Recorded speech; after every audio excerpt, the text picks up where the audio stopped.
Good morning and welcome to Teal House Farm. I am in the car today and there are no kids, though still quite a mess back there.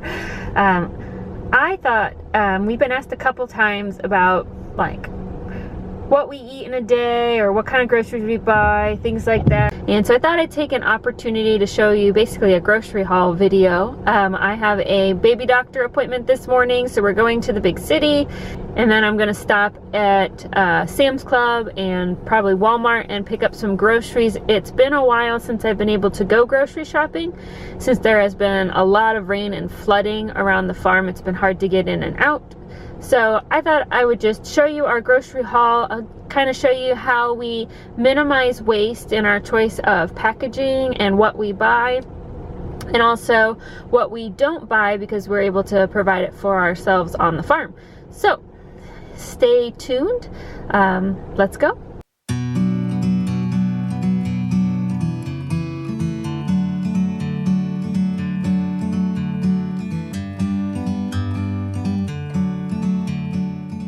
All right, just finished at the doctor's. Baby looks great. I am 33 and a half weeks. I still have a little ways to go, but I know from my other pregnancies that I really struggle at the end. I know a lot of people plan on freezer meals and things like that for after the baby comes, but I find it's more of a struggle at 37, 38, 39, 40 weeks just to keep up with feeding everybody than it is after the baby is here and you're not huge and uncomfortable and exhausted from being huge and uncomfortable. So we're gonna do a little bit of extra shopping to stock up for the soon coming hugeness, and then we'll pick the girls up from Mama's house and head home and show you what we got and how we are prepping for the new baby grocery wise, also what we typically buy and how we try to keep that waste quotient down for such a large family. All right, I am back. The total for today, I went to Sam's Club and then I went to Target for a couple things. So they didn't have a Sam's Club. So the total was $294. And I know that that actually does not seem like that giant number, especially if you watch some of these other large family grocery hauls, but it just goes to show you how much money putting the effort into gardening, into learning to can, into freezing goes. It really goes very far. This is a large haul for us. Typically, I go to Sam's Club about once a month and then do a weekly shopping at our tiny little grocery store that's local. Typically, I spend about $125 a week on groceries for our family. So this is a larger purchase for us, stocking up a little bit for when I'm just too tired to do all the cooking that comes with feeding everybody, and we'll show you those things.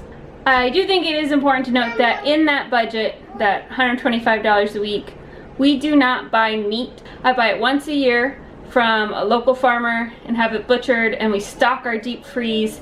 And then very occasionally I might buy some fish or something that I can't get locally, but honestly I almost never buy meat week to week. So once a year we spend about $800 on meat and then stock our freezer for the year. And then I also buy my baking supplies in huge bulk about every 6 months, and that's about $100 worth of just like flour and salt and things that I can buy in a massive quantity, and then I keep them in 5-gallon tubs in my pantry, so I'm not buying the more expensive smaller bags all the time. So you really won't see very many baking supplies in this haul either. So no meat, no baking supplies. That really keeps the cost down on top of everything that we already have grown ourselves and canned. Some of the ways that are really easy to reduce your waste for grocery shopping is by looking at the types of packaging that you're buying. So my first priority is to, if I can, buy something that's not packaged at all, which a lot of fruits and vegetables you can do. I have some mesh grocery bags I can bring and use them for getting loose apples and oranges and things like that. The second thing is I then look at the types of packaging available for other things. Priority is on glass, which I can recycle locally and know will be recycled, unlike plastic and metal, and cardboard, which I can compost or burn. third and the last option is then to go ahead and buy things in plastic bags or containers, and when I have to make those choices, I try to choose bags over containers. They tend to use less plastic and they will take up less real estate in my trash can, which means fewer trash bags filled and fewer trash bags going to the landfill. But let me show you what we do buy and how we use it and things like that. One of the ways I try to reduce waste is by choosing fruits and vegetables that are not prepackaged. So we have a giant watermelon, there's cantaloupe, there's a bunch of bananas. I already have a bunch of apples and oranges here that I bought loose as well. I do actually have some mesh produce bags too I can bring to the store, so I'm not using the plastic bags at the store. So when possible, I do that.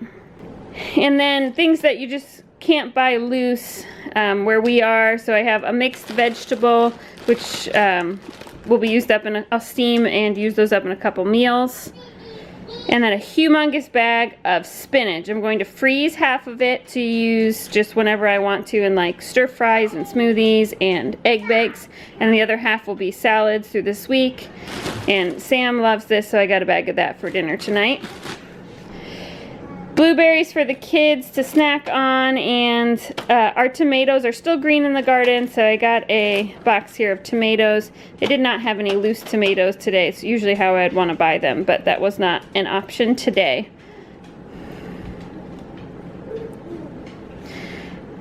So paper plates and paper bowls are not things you would usually see in a low waste family video, but with the new baby coming, and me being the primary dishwasher, because Sam works a lot and he will be going back to work pretty much immediately after the baby is here. We're just trying to lower the number of things that I need to do. So I chose these Chinette plates. As far as disposable items go, it's a better choice. These are not wax coated, so they can be composted. They're also made from recycled paper, which is a plus. But obviously the best thing to do is to use reusable plates and wash them, but not right now. There's a baby coming. And then they did not have Chinette bowls, so I just selected these paper bowls, which at least we can burn, but they cannot be composted. I love Sam's Club for their prepackaged meals. They're a little bit expensive, but with the new baby coming again, I wanted to just put a few things in the freezer to have available in a pinch. So I've got a manicotti, that's always delicious. I got chicken Alfredo. The bottom one is a chicken enchilada, and then these aluminum tins are super thick and they don't bend like a lot of those disposable bakewares that you buy in like the dollar aisle of the store. So I can use them over and over and over again for other freezer meals, or for when we make meals for people at church when they're sick. These are great for that. The lids also are real snug, so that will not be hitting the trash can. Those will be used until they fall apart. And a couple pizzas will go in the freezer just to have, again, quick, easy something for when things are a little crazy. Do that.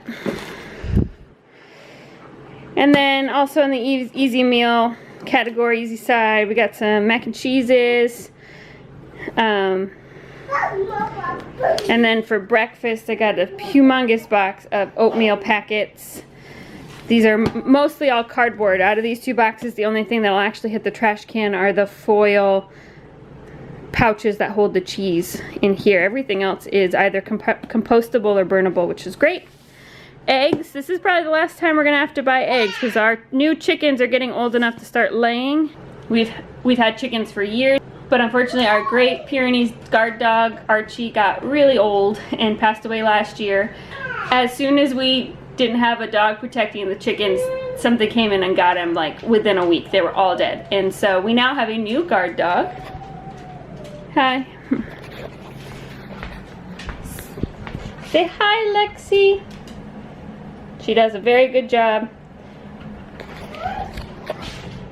And we have a healthy batch of ducks and chickens that we've been raising, and they are this close to being old enough to lay, so I'm hoping this is the last carton of eggs I will have to buy for a long time. But I try to buy eggs in these large cardboard boxes, and then they come in the crates, which are compostable, so nothing's gonna hit the trash can here, and you can compost the eggshells too. Awesome, awesome, awesome.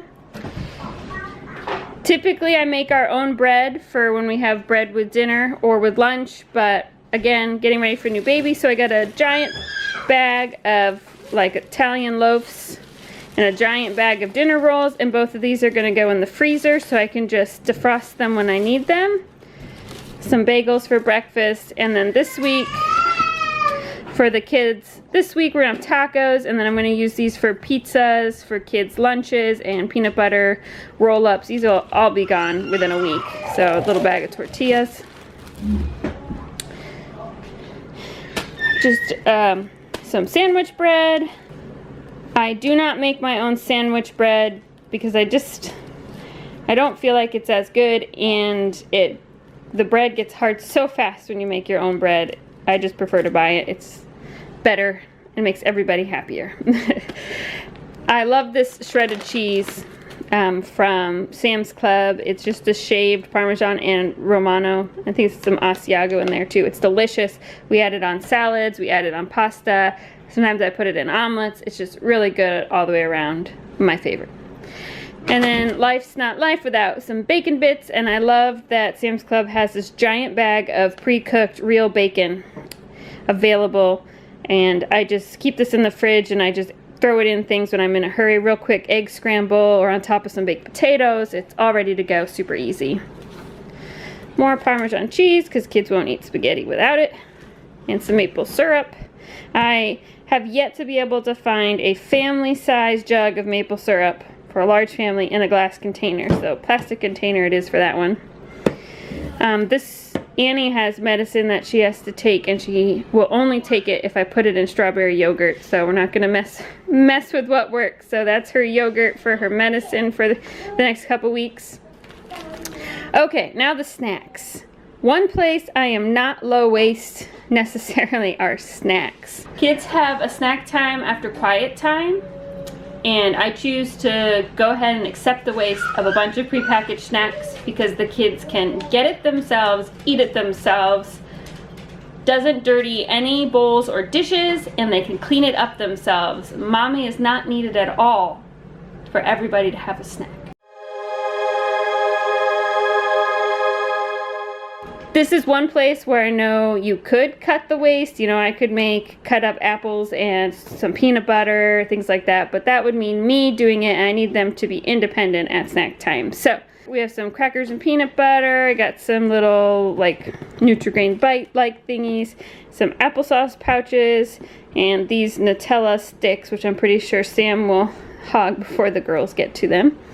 And then Go-Gurt now has this Simply Go-Gurt, which doesn't have any artificial colors, no high fructose corn syrup, so I feel like it's a little better quality, but still something they can get themselves, and I feel like the little tubes produce less waste than having each kid have an individual cup. Plus the individual cups, they need a spoon, which they make dirty, which somebody then has to wash.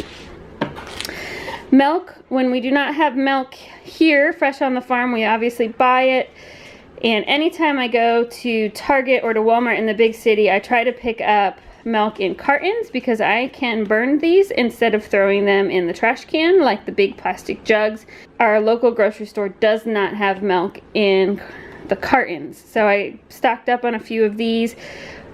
We don't drink quite as much milk as I think a lot of families do, just because it gets expensive so fast. So the kids have a glass of milk with breakfast, and that's about it. I'll use powdered milk a lot in cooking because it's less expensive. And then a big pack of butter here. And I did buy some sugar because it was a little low on sugar. Almost done. This is my next entry in the great juice box debate of 2021. Now that the kids have had the real stuff, the Capri Suns, they don't like any other kind of juice box. But I hate that Capri Suns come in plasticky pouches that are like impossible for little kids to puncture themselves, and everybody needs help. Somebody always squeezes it. So I'm trying to get them on. I'm trying to find them a juice box brand that they like, and something that's not just loaded with sugar. I like to have the convenience of juice boxes because we pack lunches like when we go to church, things like that, so we don't have to eat out while we're in town. And so this works really well. So we'll see what they think of these without any added sugar. I have a feeling they'll still tell me they're not yummy. Stocked up on a little bit of canned chicken breast. I am craving like crazy. You can blame the baby here. Chicken salad, which I know sounds really random, but like every day for lunch I just want chicken salad with like Triscuit crackers. That's just my thing. And so I buy the canned chicken because I don't have to then cook my chicken in order to make lunch after I've already made lunch for everybody else, because nobody else likes chicken salad but me. Some Alfredo sauces so we can throw together a quick pasta. I have a ton of spaghetti sauce still from last year's garden, so probably never gonna buy spaghetti sauce again. Girls wanted to try to make fresh lemonade, so I'm making their dreams come true. And then we have some lunch meats. I'm gonna freeze one and keep the other. I usually buy lunch meat at the deli or use leftover meat from dinner for sandwiches, but I need some more containers, some more Tupperware type containers, because we just made some meals for people at church who were ill, and so all the containers I had were gone. So these, we can eat the meat and then I can save these containers to give away the next time they're needed. And then gotta live a little. I love a good creamer in my coffee. I tried switching to heavy whipping cream because it comes in a container, you know, in a cardboard container, which I then don't have to throw in the trash can. But it just was not as good, and so going back to that, gonna accept the trash. That's it. That's a large haul for us. Like I said, we have so much stuff that we grow or raise, that I just don't need to buy as much as I think a lot of families do. So definitely a thumbs up to the local homesteading lifestyle. It's a lot of hot, sweaty work, but it definitely helps put food on the table and cut bills down. You also notice that there's no cleaning supplies. I don't really buy cleaning supplies. I make them all myself, with just very few exceptions. Like occasionally I'll buy bleach or bleach wipes, especially if somebody's throwing up around here, because I just want all the germs dead. But like laundry soap, hand soap, dishwashing soap, a lot of that stuff we try to make for ourselves out of low waste products. And then you're not going around buying plastic containers of cleaning supplies over and over again, which gets really expensive. So don't forget to like, comment, and subscribe. Let me know if you like the grocery haul type videos. We had some requests for them, so we thought we'd try it out, but might not be something everybody's interested in, and we can get back to doing something else. We will see everybody very soon.